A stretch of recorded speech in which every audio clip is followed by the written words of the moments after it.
말씀 보겠습니다. 요한복음 1장 1절입니다. 예, 요한복음 1장 1절 한 절입니다. 이 구절은 많이 암송들을 하고 계실 수도 있습니다. 예, 함께 읽도록 하겠습니다. 요한복음 1장 1절 함께 읽겠습니다. 시작. 태초에 말씀이 계시니라. 이 말씀이 하나님과 함께 계셨으니 이 말씀은 곧 하나님이시니라. 아멘. 예. 오직 예수 그리스도만이 터가 되는 교회를 꿈꾸면서 우리가 한 1년 3개월 에베소서를 좀 살펴봤습니다. 그러면서 계속 강조하였다는 것은 저와 여러분이 교회 그 자체라는 것이었습니다. 교회 바깥에서 교회를 관망하며 때로는 참여하는 자가 아니라 오늘 교회로서 존재하면서 교회로서 살아가야 하는 자들이라는 거예요. 마치 여행자들이 어떤 좋은 곳을 가서 그냥 바라보면서 그 좋은 것을 느끼는 자가 아니라는 것입니다. 만약 그렇다면 우리는 성도가 아닌 것이죠. 그렇기 때문에 교회라는 정체성이 약해질 때마다 에베소서를 다시 직접 보면서 말씀을 되새기고 또 교회로서 늘 살아가야 하는 것입니다. 교회에 대해서 지금까지 알아보았다면 오늘부터는 교회의 머리 되시기도 하며 터가 되시는 예수 그리스도에 대해서 아주 깊이 살펴보려고 합니다. 제 목표는 2027년 그때까지 이 요한복음을 마치는 것이 목표예요. 물론 이 요한복음만 다 하는 것이 아니라 이번에 요한복음 준비를 하면서 좀 깊이 묵상을 하다 보니까 그렇게 많이 연구를 하고 묵상을 했음에도 그때는 이렇게 눈에 띄지 않았던 구절들이 많이 보였는데 그것이 구약을 참 많이 인용했더라고요. 물론 직접 인용하지는 않았습니다.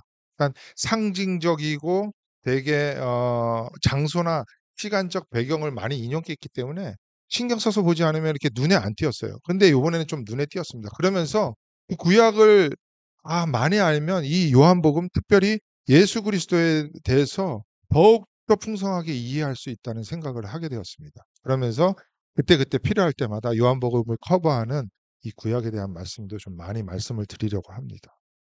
아울러 드릴 말씀은 이번 주와 다음 주는 성경 이 말씀 자체보다는 요한복음이 기록될 당시의 시대적 배경이나 요한복음이 어떻게 기록되었는지 구조나 핵심 그 말씀을 좀 먼저 드리려고 합니다.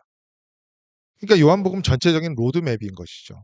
그렇기 때문에 이번 주와 다음 주 시간을 잘 들으시고 또 주보에도 좀 정리를 했는데 참고하시면은 요한복음을 이해하는 데 많은 도움이 될 것이라고 생각이 됩니다. 이제 요한복음의 대단원을 시작하겠습니다. 아무쪼록 기나긴 이 여정에 하나님께서 많이 채우시는 것을 다 간직하셔서 우리의 믿음 생활이 풍성해지기를 소망합니다. 함께 타임머신을 타고 그런 건 없지만 2000년 전 예수님이 살고 계시던 예루살렘으로 한번 가볼게요. 예수님께서 지상 사역을 다 마치시고 고난 받으시고 십자가에 돌아가신 후 부활하셨습니다. 승천하시기 전 40일 동안 그의 제자들과 또 당신을 따르던 자들에게 나타나서 이렇게 말씀을 하세요.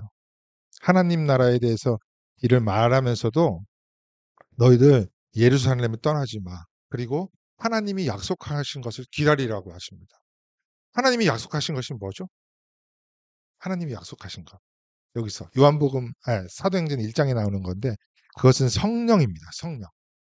그 드디어 승천하실 때가 되자 예수님께서 사도행전 1장 8절처럼 말씀을 하세요. 한번 볼까요?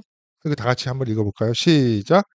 오직 성령이 너희에게 임하시면 너희가 권능을 받고 예루살렘과 온 유대와 사마리아와 땅끝까지 이르러 내 증인이 되시라 하시니라. 이 말씀을 하시고 예수님은 진짜 승천하셨고 예수님이 약속하신 대로 성령이 오순절에 임하게 됩니다. 그러다 이 말씀대로 믿음의 형제 자매들 또한 예수님의 제자 사도들이 성령의 원어 그대로 표현하면 성령에 취합니다. 성령 충만해져요.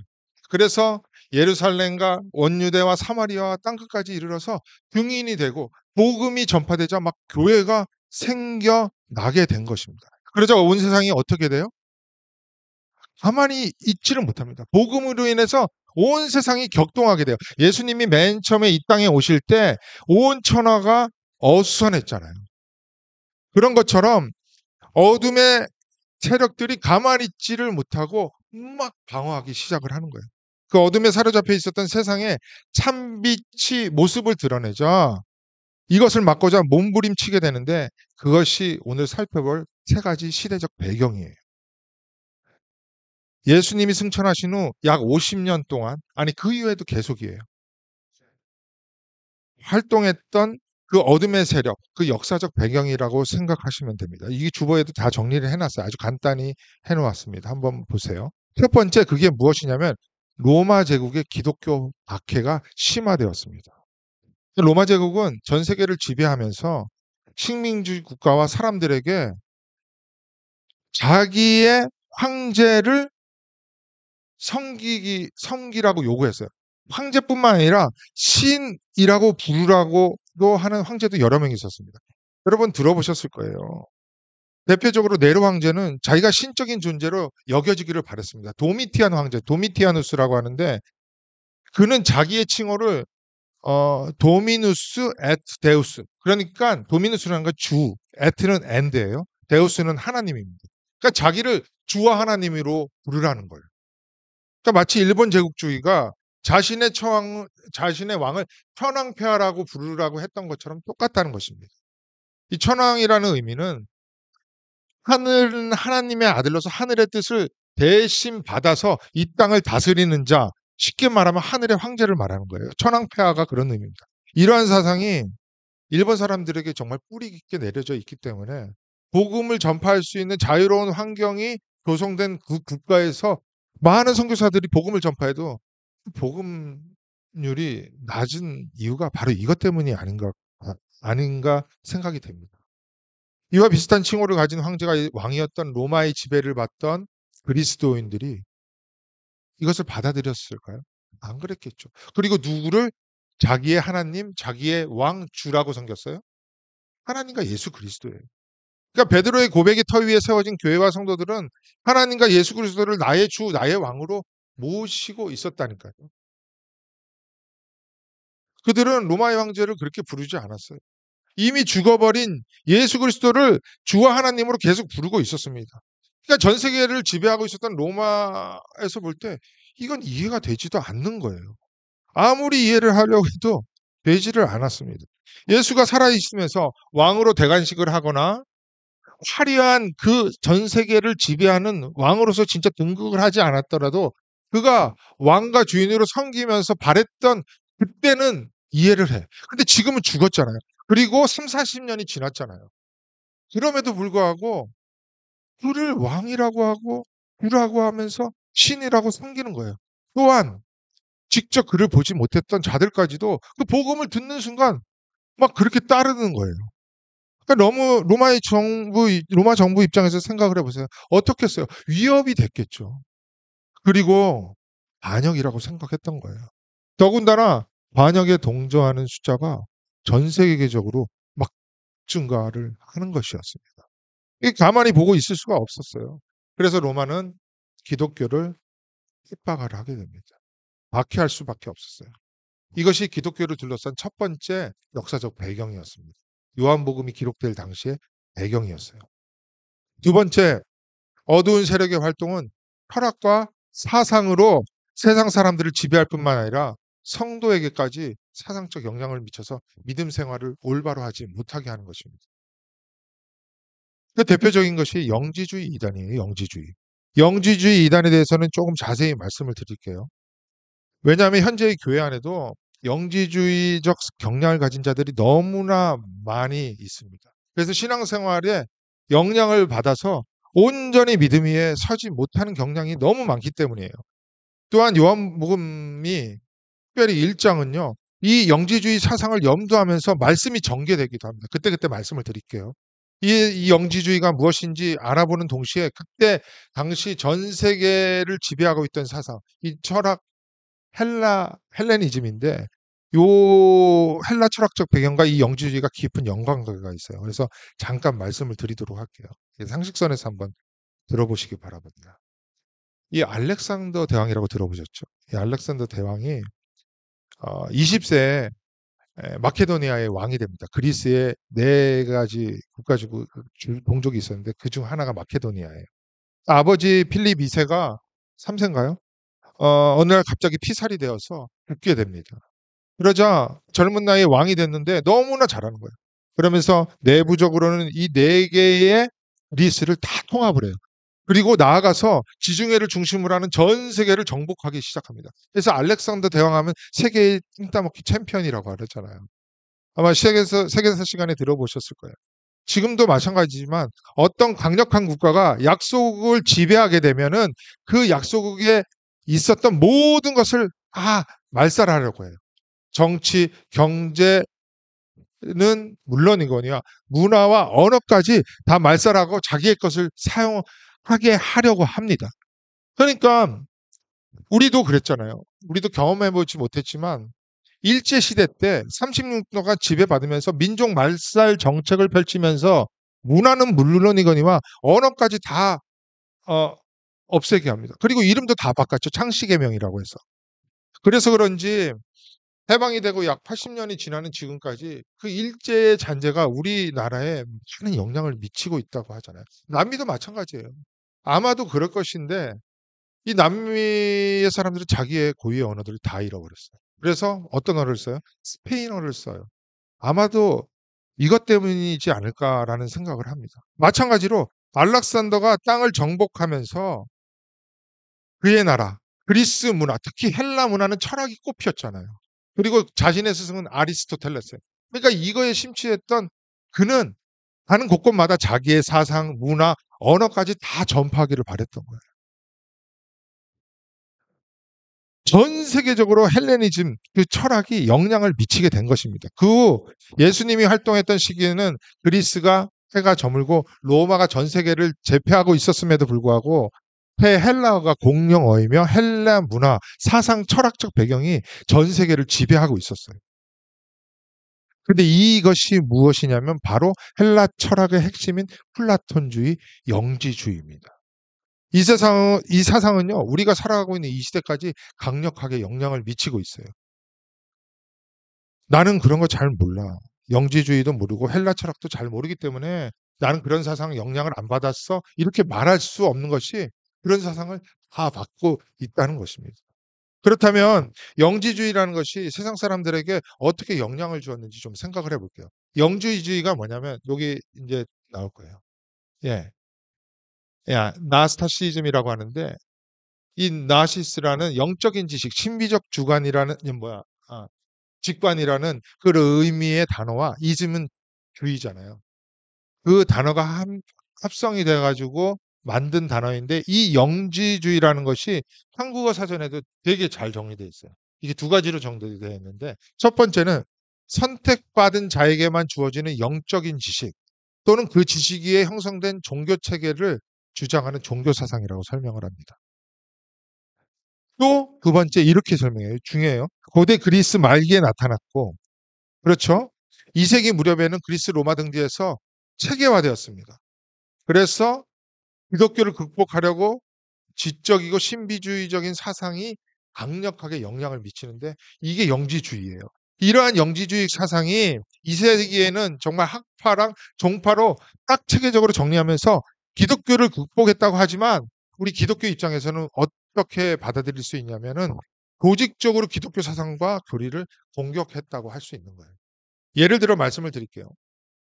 구약의 하나님은 인격적이지 못하다는 거예요. 여러 가지 증거가 있습니다. 헤렘 전쟁, 그리고 이삭을 바치라고 인신 공양 이런 거를 예를 들어서 그렇게 말하는 거예요.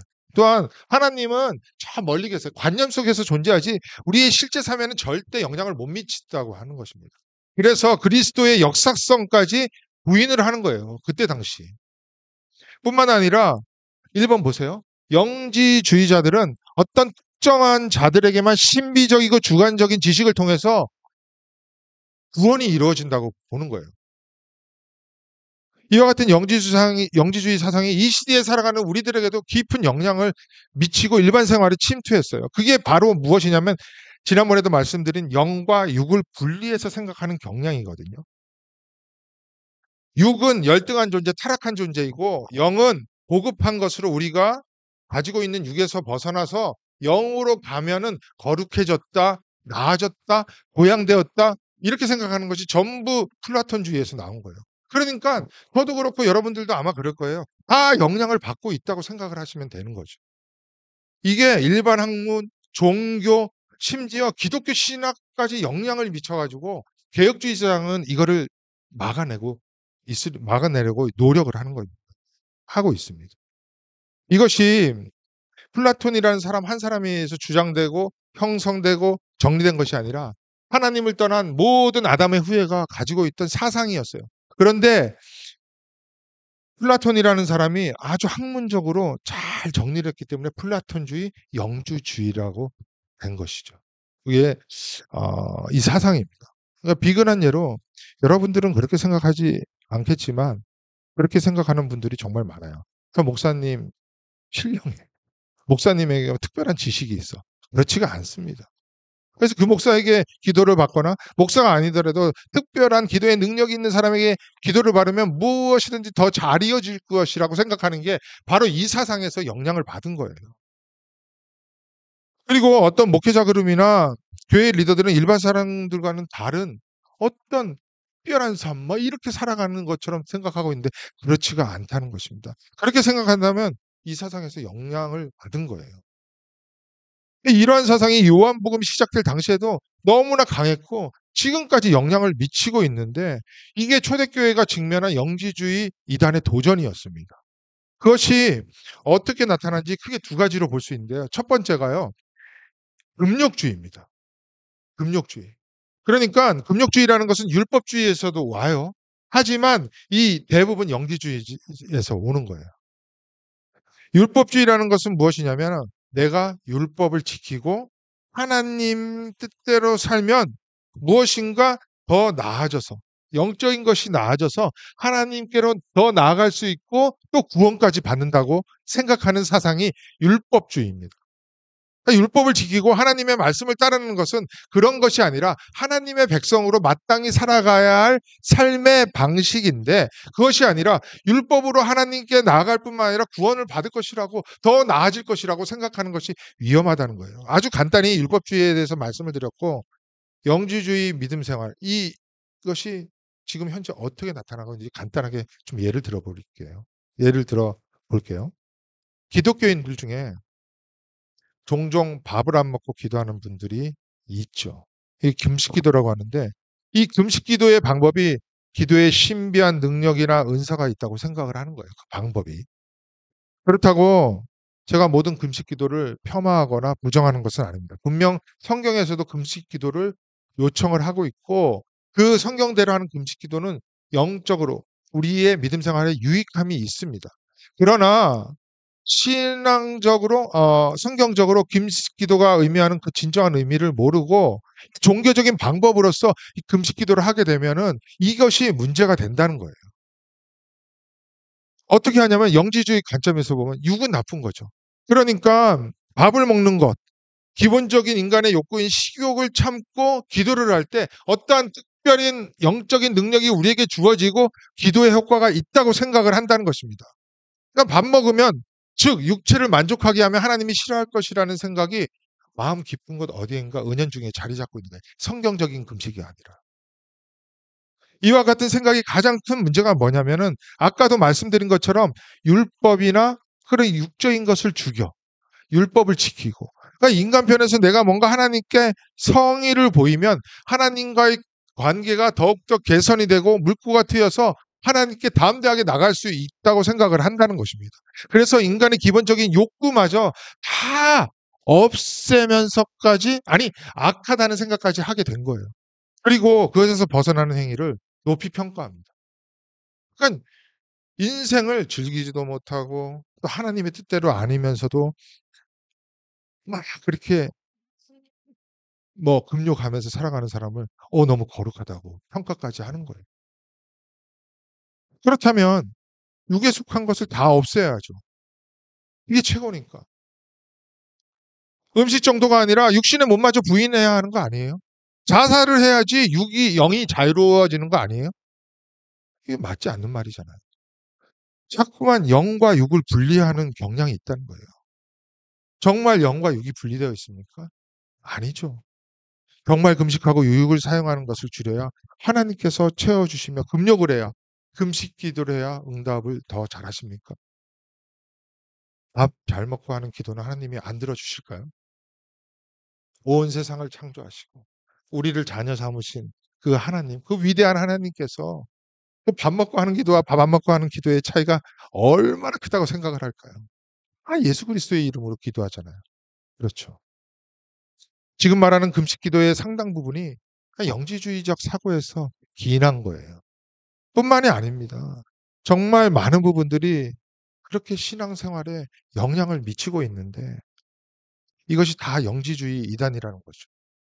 두 번째, 이 영지주의의 또 다른 이단은 신비주의입니다. 이게 이 시대에 정말 많이 공격을 하고 있는데요. 이 신비로운 지식, 영적인 지식이 어떤 소수에게만 주어진다고 생각을 하는 거예요. 에베소서 강의할 때 제가 정말 많이 표현한 것, 하늘의 신령한 지식, 하늘의 신령한 복이라고 말씀을 드렸지만 그것은 어느 누구 특별한 자에게만 주어지는 것이기 때문에 신령한이라는 표현을 한 게 아니에요. 하늘의 복, 이 지식은 성경책에 이제 완전히 계시되어 있습니다. 누구나 접근할 수 있는 거예요. 저 혼자 접근하는 게 아니에요. 목사만 접근할 수 있는 게 아닙니다. 여러분들도 직접 접근할 수 있어요. 그러나 그 하늘의 신령한 복은 성령이 조명하실 때 온전히 깨달을 수 있는 거예요. 그런 의미에서 spiritual, 신령하다라고 말하는 것이지 영지주의자들이 말하는 신비한 그 지식, 복이랑은 차이가 있는 거예요. 그들이 말하는 신비한 지식은 대부분 성경 말씀이 아닙니다. 자기에게 직접 음성으로 들려주거나 환상 가운데 본 것, 이것을 지식이라고 생각을 한다는 거예요.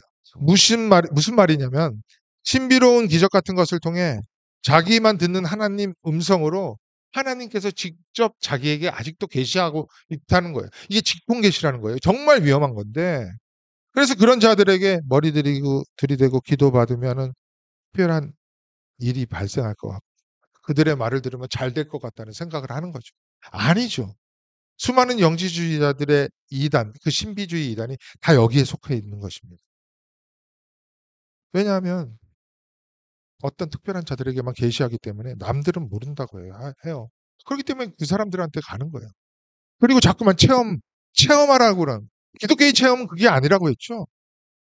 그 체험도 보편적인 하나님의 말씀을 깨닫는 것이 아니라 국통 계시, 뭔가 종교적인 이상한 체험을 해야 영적인 능력이 있다고 하고 체험을 했다고 하고 높이 본다는 거예요. 그런 것이 아닙니다. 이와 같은 영지주의가 세상 모든 사람들은 물론이고 초대교회 지금까지 너무나 영향을 많이 미치고 있어요. 제가 아주 경계하는 거예요. 자기만 특별한 능력이 있다? 뭐 기도의 능력이 있다? 저는 부인합니다. 누구의 이름으로 기도하는데? 우리가 서로를 위해 기도해 줄 수 있는 것은 그 기도에 유익이 있는 거예요. 교회로서 하나가 되고 또 함께 하나님께 기도를 함으로써 그 문제들이 해결받고 마음의 평강을 얻기 때문에 그런 것입니다. 실제로도 해결이 받게 되는 거죠. 그런 것 때문에 함께 기도를 하는 거죠. 누구나 누구에게 특별한 능력이 있는 것이 아니라. 이러한 정치적 공격과 시대적 조류, 철학이 기독교를 공격하는 가운데 또 하나의 어려움이 있어요. 이 세 번째 살펴볼 건데 기독교의 정통성 논쟁이었어요. 그러니까 유대교와 기독교가 서로 정통성을 주장하면서 막 논쟁을 벌인 거예요. 어떤 상황이 있었냐면 AD 약 70년에 예루살렘 성전이 무너지는 사건이 있었습니다.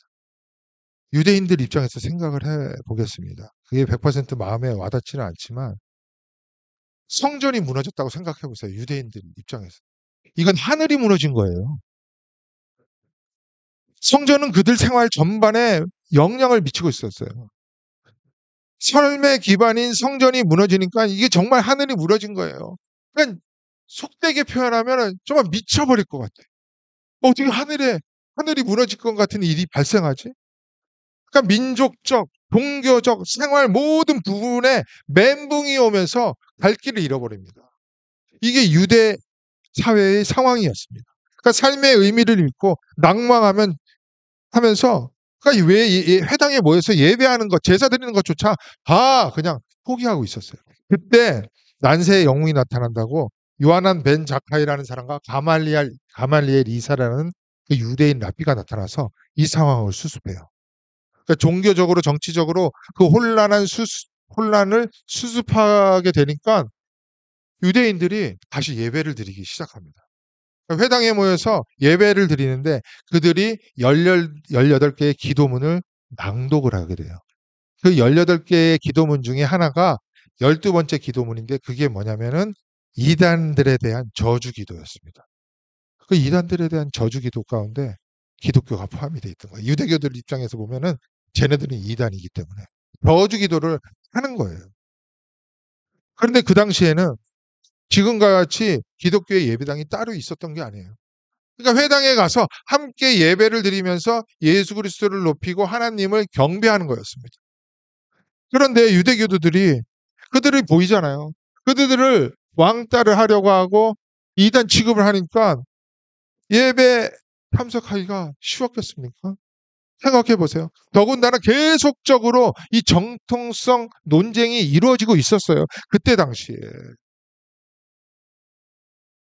그러다가 AD 90년경에 예수를 따르는 기독교인들과 유대 예수를 따르는 기독교인들이 유대교와 완전히 결별을 하고 회당 예배에서 완전히 다 빠져나옵니다. 더욱더 정통성 논쟁이 격렬하게 이루어져요. 그게 뭐냐면은 유대인들은 하나님께서 유월절을 지키고 할례를 받고 각종 율법을 지키라고 했는데 너희들은 그것을 다 무시하고 있다. 할례도 받지도 않고 유월절도 지금 안 지키려고 하고. 그러니까 우리가 종교적 정통성을 가진다는 거예요. 그럼 기독교가 어떻게 주장했냐면 구약은 너네들이 지키고 있는 그 모든 것들이 우리 예수 그리스도를 예언한 책인데 이미 메시아가 오셔서 세상에 오셔서 그분이 바로 우리에게 있는 율법을 다 완성시킨 분이다. 그러므로 우리는 그분을 믿고 따른다. 그렇기 때문에 우리에게 정통성이 있다고 주장했습니다. 아주 간단히 말씀을 드렸지만 이와 같은 어둠의 세력들이 기독교를 공격할 때 기독교가 소수니까 얼마나 삶의 텐션이 있었겠어요.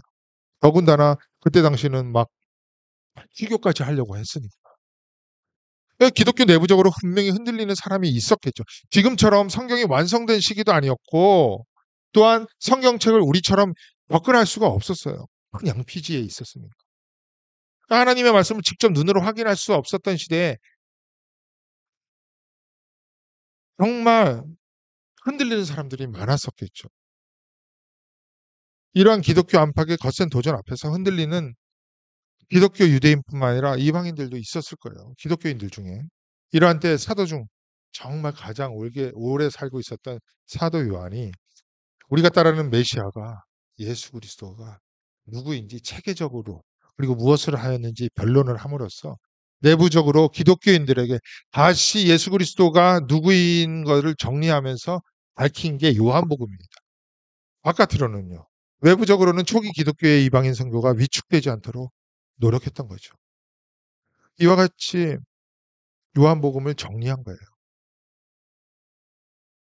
아주 간단히 다시 말씀을 드리면 로마 제국의 횡포와 영지주의라는 사상이 교회에 심각한 영향을 미치고 유대교와 기독교의 정통성 논쟁이 계속될 때 기독교적인 변론, 예수 그리스도에 대한 말씀을 잘 정리한 것이 요한복음이라는 것입니다. 이러한 시대적 배경, 역사적 배경 가운데 하나님께서 당신의 백성들을 위해 요한복음을 어떻게 기록하는지 잘 이해가 하시면서 보시면은 아마 유익이 될 것입니다. 앞으로 요한복음의 말씀을 묵상할 때 오늘 말씀을 한번 조금씩 생각해 보세요.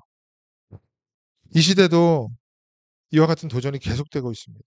그렇기 때문에 이 요한복음은 오늘도 적절하게 하나님께서 주신 말씀이라고 생각하면서 감사하면서 예수 그리스도에 대해 정확하게 정리하고 바른 믿음의 길을 걷는 우리 모든 믿음의 가족들이 되시기를 소망합니다. 다음 주에는 요한복음이 기록된 목적과 전체적인 구조를 살펴보고 좀 시간이 되면 이 정말 중요한 로고스 이것에 대해서 이 헬락 철학과 좀 연결이 돼서 말씀을 드릴게요. 좀 설교가 설교보다는 좀 학문적인 것 같아 가지고 죄송한데 이 요한복음 이해하는 데 많이 도움이 될 것이라고 생각을 합니다. 예, 오늘 말씀은 마치도록 하겠습니다. 제가 오늘은